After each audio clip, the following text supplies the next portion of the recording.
Something shifted. You probably felt it before you could name it.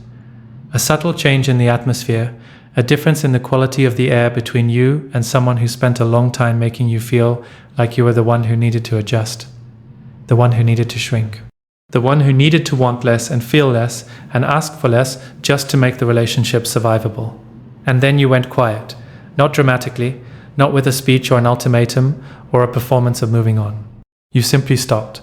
You stopped reaching. You stopped explaining yourself. You stopped making yourself available to someone who had been treating your availability as a guarantee they never had to earn.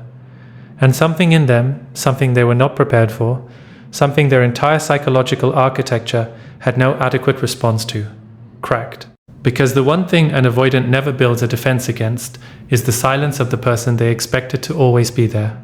They built walls against your love. They built walls against your need. They built walls against your emotion and your reaching and your honest, aching hunger for real connection. But they never built a wall against your absence. They never needed to. Until now. And now that absence is doing something to them that their usual tools cannot fix. It is humbling them, it is embarrassing them, and it is making them angrier than they know what to do with. This is about all of it. Before going any further, the foundation needs to be honest, because the reframe that this conversation offers, the idea that your silence has created discomfort and embarrassment and even anger in the avoidant, is a real psychological truth. But it is a truth that needs to be held carefully, not as a manipulation strategy, not as a power move designed to produce a specific reaction, not as a technique you deploy with the goal of making them return. Your silence, if it is real, if it comes from a genuine place of finally choosing yourself, finally deciding that the cost of continuing to reach for someone who keeps stepping back is too high, has value entirely independent of what it does to them. The value is yours. The healing is yours. The reclamation of your own sense of self and worth and what you will and will not accept, that belongs to you, regardless of whether they ever feel a single second of discomfort because of it. The fact that it also happens to crack something in an avoidance composure is not the point. It is a consequence.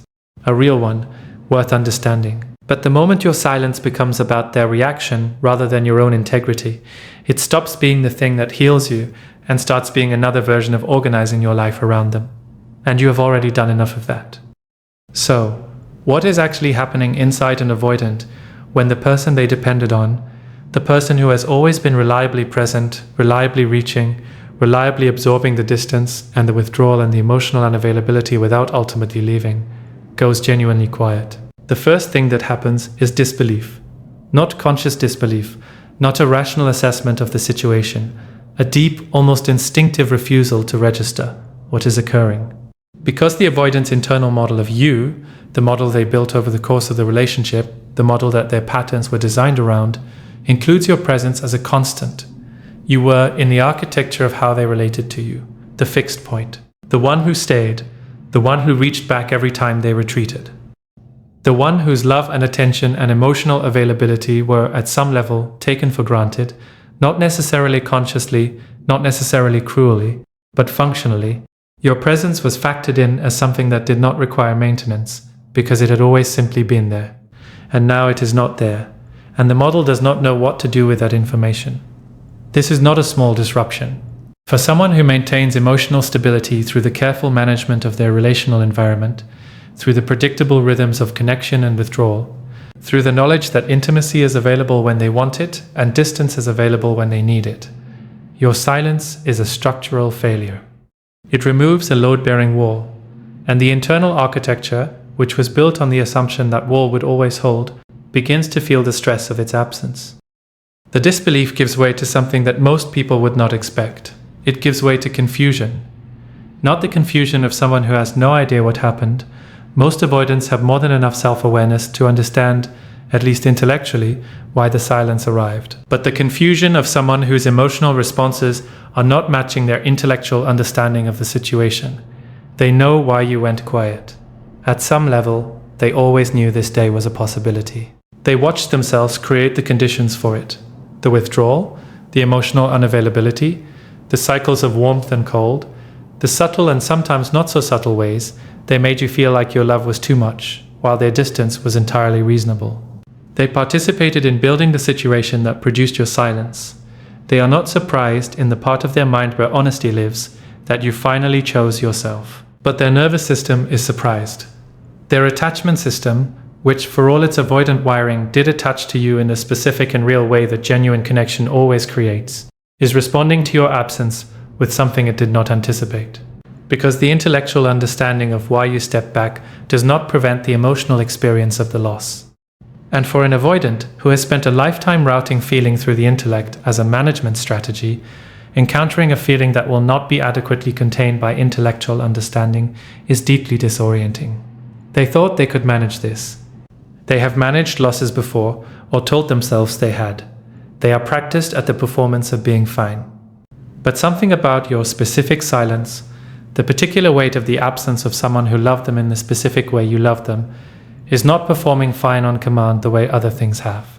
And then comes the embarrassment. This is the part that most people never get to see, because avoidants do not display embarrassment in conventional ways. They do not redden and look away. They do not admit it out loud.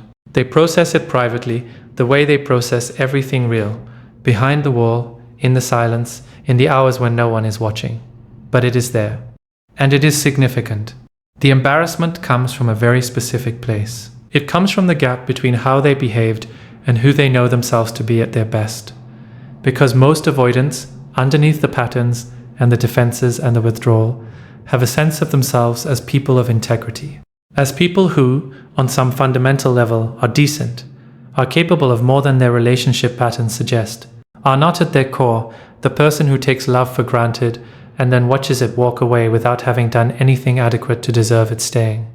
But you went quiet, and your silence is a mirror, and the reflection in that mirror is uncomfortably, undeniably clear. It shows them the pattern in a way that their own private awareness never quite could, because they could always, in the privacy of their own mind, find a way to qualify the pattern, to contextualize it, to make it more complicated than simple accountability required. They could tell themselves that you were too sensitive, or that their dynamic was mutual, or that their need for space was legitimate and your inability to honor it was the actual problem. And then you stopped reaching.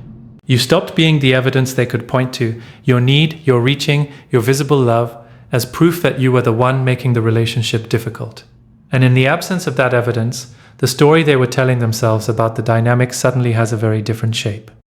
The protagonist and the supporting role have rearranged themselves, and they are looking at the rearrangement with something that sits hot and uncomfortable, in the place where pride used to be sufficient insulation. That discomfort is the embarrassment, and here is why it matters, and why your silence created it where your presence could not. While you were present, while you were reaching and expressing and making your love visible and your need legible, the avoidant had something to push against. Your emotional expressiveness became, in the warped logic of the avoidant dynamic, the problem. Your love was the thing that was too much. Your need was the thing that was creating the tension. Your reaching was the thing that was driving the retreat, or so the narrative went. And that narrative, however unfair, provided a kind of cover, a way of locating the difficulty of the relationship outside themselves and inside you. But you cannot push against silence.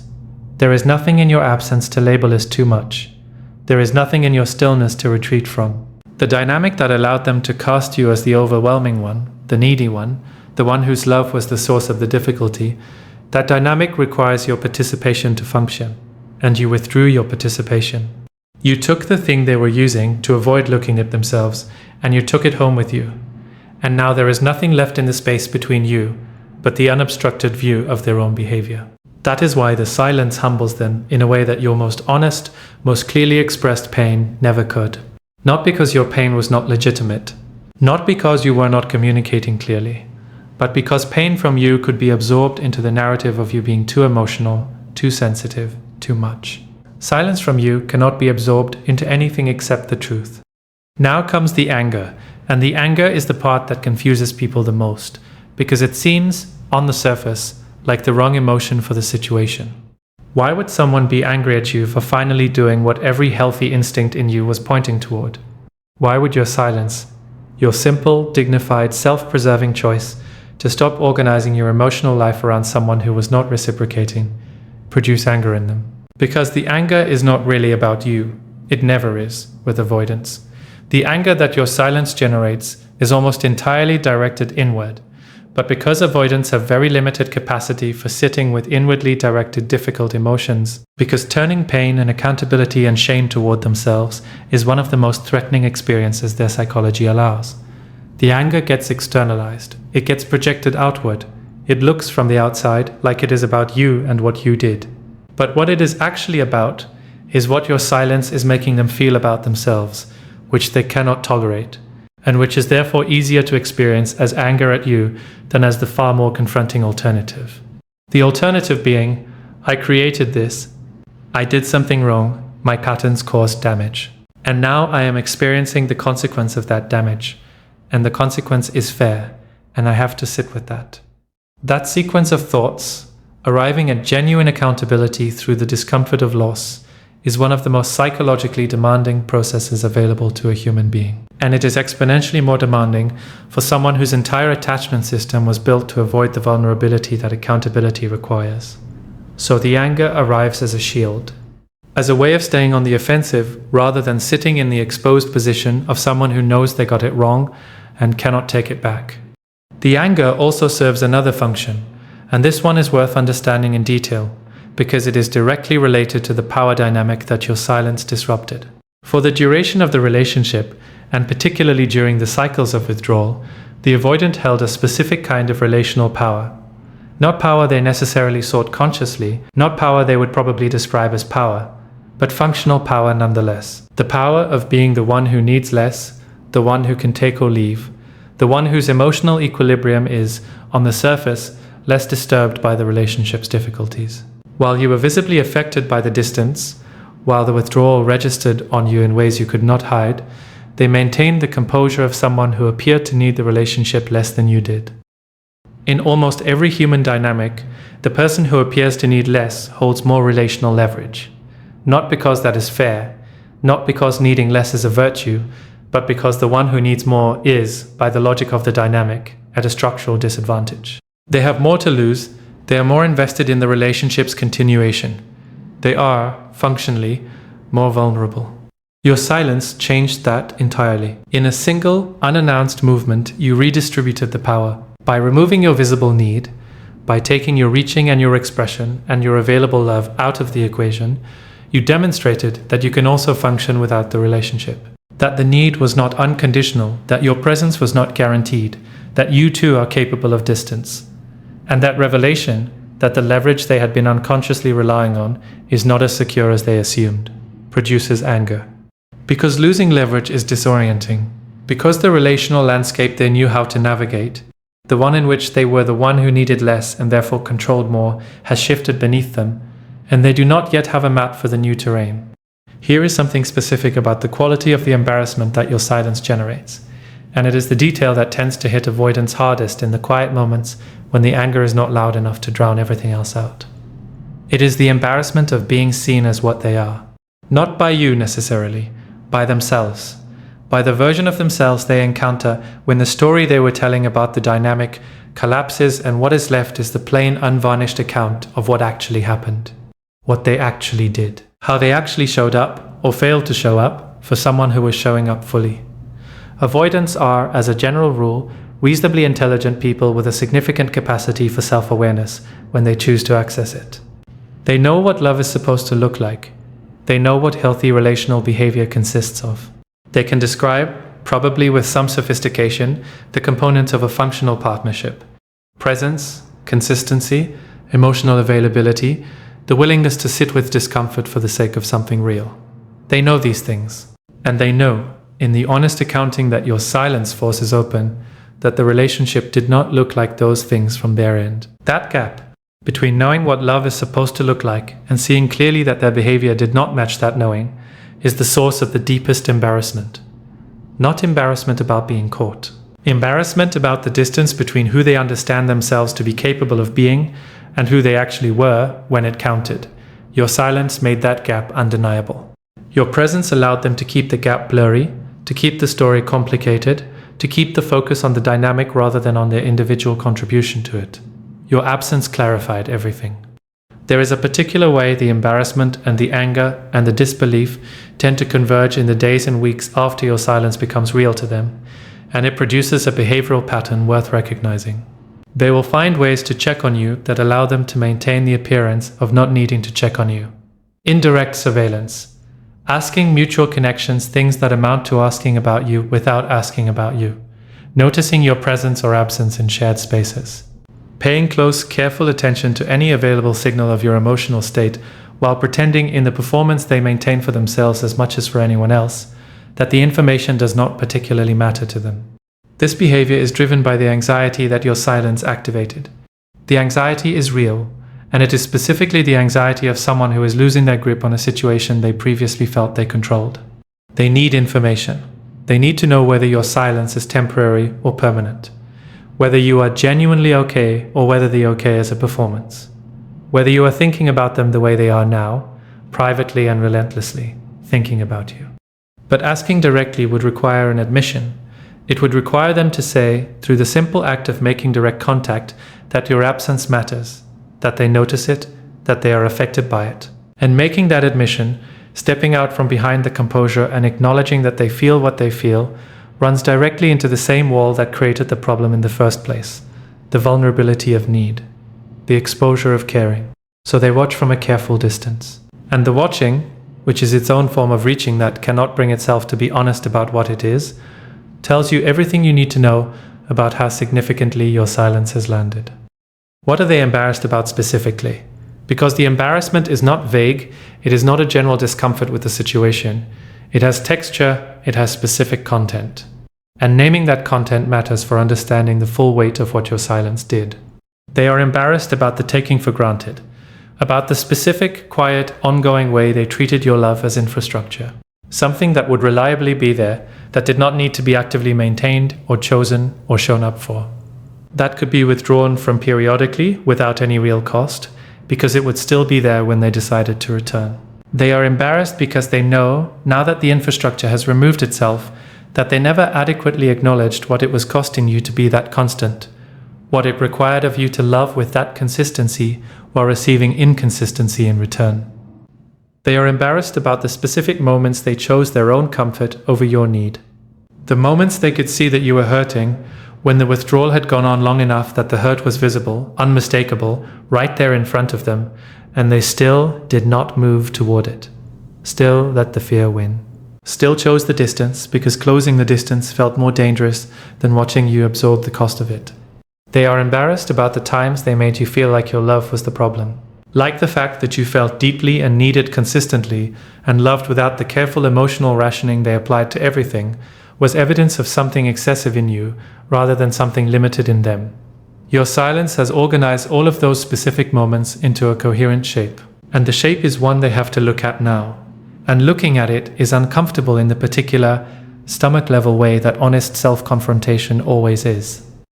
The anger will take several forms, and recognizing them matters because they will be aimed at you even though they belong to the avoidant. One form is the narrative rewrite. In the anger phase, the avoidant will work to reconstruct the story of the relationship in a way that reinstates their position as the reasonable one. They will find and amplify every instance of your behavior that was imperfect. Every moment where your emotion was expressed with more intensity than the situation technically required. Every time you reached too hard or needed too visibly or made the dynamic feel pressured. They will use these moments, real as they may have been, imperfect as your behavior sometimes was, to build a case. A case that your silence is not the response of someone who finally chose themselves, but rather evidence of something unstable or manipulative or unfair in you. This rewrite is a defense mechanism. It is their psychological immune system responding to a threat. And the threat is not you. The threat is accountability. The rewrite exists to protect them from the full confrontational weight of what your silence is asking them to look at. If they can locate enough fault in you, the ledger feels more balanced. If the story becomes mutual failure rather than their specific and consequential pattern of withdrawal, the embarrassment loses some of its acuity. Do not let this rewrite become your reality. You know what happened, you know what the dynamic cost you. You know how long you held on and how much you absorbed, and what it finally took for you to choose your own peace over the hope of their change. That knowledge belongs to you. No rewrite touches it. Another form the anger takes is indifference, performed loudly enough to communicate that it is not actually indifference. This is a specific and recognizable pattern. The avoidant who has been genuinely destabilized by your silence will sometimes respond with an exaggerated display of being unaffected, of being busy, thriving, moving forward with complete ease. The performance has a particular quality. It is slightly too energetic, slightly too visible, directed just slightly too precisely toward channels where it is likely to reach you, to be actual indifference. Actual indifference does not perform itself. Actual indifference does not need an audience. When someone is genuinely unbothered by your absence, they simply go about their life without the specific energy of demonstration. The performed version has effort in it. It has intention. It is organized, at some level, around the question of whether you are watching and what the watching produces in you. You may or may not see this performance, depending on the specifics of your situation. But if you do encounter it, if you catch the quality of something being performed rather than lived, know what it is. It is the anger and the embarrassment finding an outlet that does not require vulnerability. It is pride in motion, and it is doing exactly what you might expect pride to do when it is protecting something tender underneath. Here is something that your silence does to an avoidant that goes beyond discomfort and embarrassment and anger and into something more fundamental, something that touches the core of what made the dynamic possible in the first place. It breaks the story they told themselves about the relationship's power structure. And that particular story, the one in which they were the self-sufficient one, the one who could manage without, the one whose emotional stability was the reliable constant while yours was the variable, was not just a story about the relationship. It was a story about themselves, about their identity, about the carefully maintained self-concept of the person who does not need.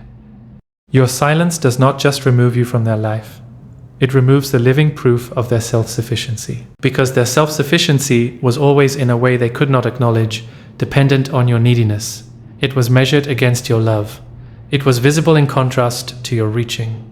They felt self-contained because you were the one who was not. They felt emotionally independent because you were the one who was visibly invested. The dynamic, in other words, was providing something to their sense of identity as well as their sense of relational safety. And now the contrast is gone. Now they are self-sufficient in a vacuum, without the reference point that made the self-sufficiency feel like strength rather than isolation.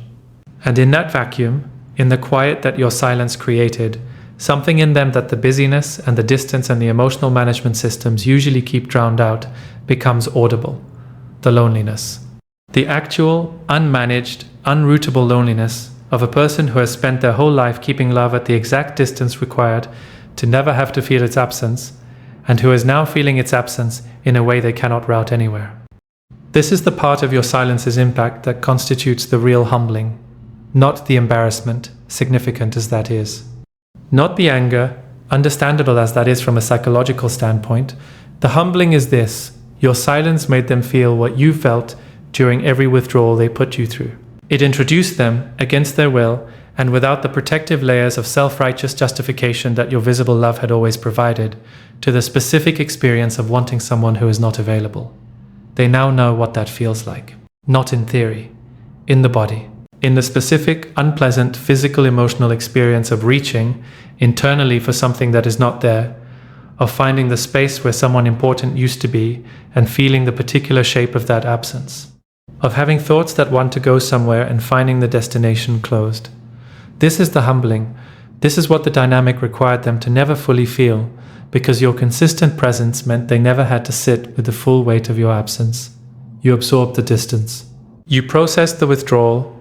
You sat with the feeling of reaching for someone who was not quite there, alone, for all the time the pattern ran. And now briefly, the accounting is slightly more honest. They are sitting with a version of what they put you through. And it is teaching them something that all the self-awareness and intellectual understanding of their own patterns never quite could.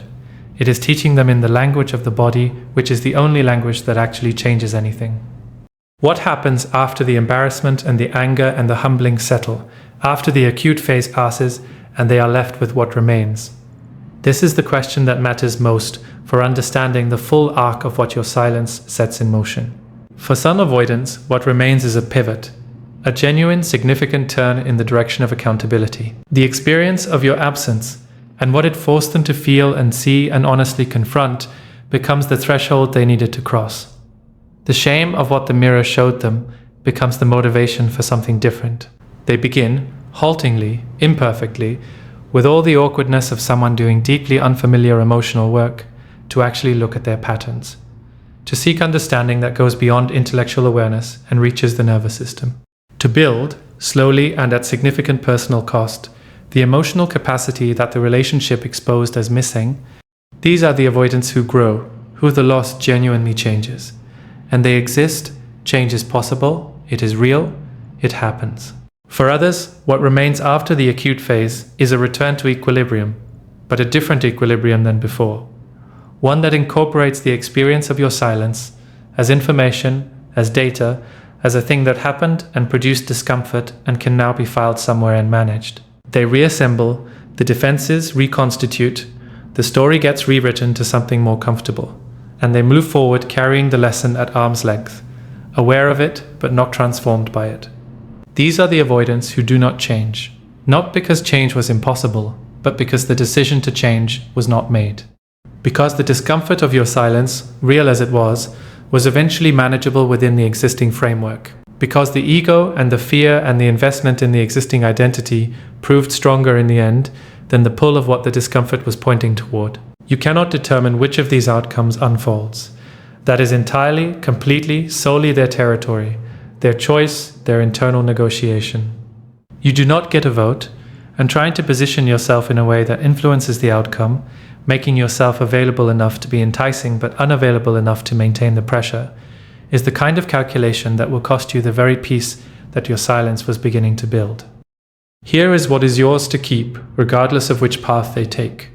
Your silence, if it came from a real place, if it was the genuine expression of finally deciding that your own well-being was worth protecting, that the cycle had run long enough, that the cost of continuing to absorb their patterns was one you were no longer willing to pay, gave you something that no amount of expressing and reaching and hoping had been able to give you. It gave you yourself back. Not all at once, not in a clean, dramatic moment of reclamation, but incrementally, in the way that real healing always works, quietly, in ordinary moments, in the slowly increasing frequency of days when you go a few hours without the weight of the dynamic sitting on your chest. In the gradual recalibration of your own sense of what you deserve and what is normal and what love is supposed to feel like. In the returning, piece by piece, of the parts of yourself that the relationship's gravity had pulled out of their natural orbit. That is not nothing. That is enormous. And it belongs entirely to you, regardless of what they do with the discomfort your silence created in them. You have been humble for long enough. You have been the one who adjusted, who absorbed, who found the grace to understand psychology and hold space for wounds that were not yours, and extend compassion to patterns that were consistently costing you. You have been generous with your understanding in ways that went so far beyond what was required, that the generosity itself became a kind of self-abandonment. And then you went quiet. And in the quiet, something clarified. The dynamic, which had always required your active participation to sustain itself, showed its actual structure when that participation was removed. And the structure was not flattering. And they are sitting with that now, in whatever private, defended, anger-tinged way they are capable of sitting with it. Let them sit with it, not as punishment, not as strategy, simply as the natural consequence of patterns that were always going to produce this outcome if they ran long enough, without accountability. The discomfort they feel is information they needed. The embarrassment is honest. The anger is a door that, if they are brave enough to walk through it instead of projecting it outward, leads somewhere real. But that is their journey, their door, their choice about whether to walk through it. Yours is already open, has been open, waiting, for the whole time you were looking in their direction. It leads somewhere quieter, somewhere where love does not require a forensic understanding of why it keeps falling short. Somewhere where your presence is valued on an ordinary Tuesday, not just in the charged aftermath of distance and loss. That is where your silence was always pointing, not toward them, and what it would do to them, toward you, and what it would give back to you. Walk through it. The version of your life that exists on the other side of having finally chosen yourself is worth every step.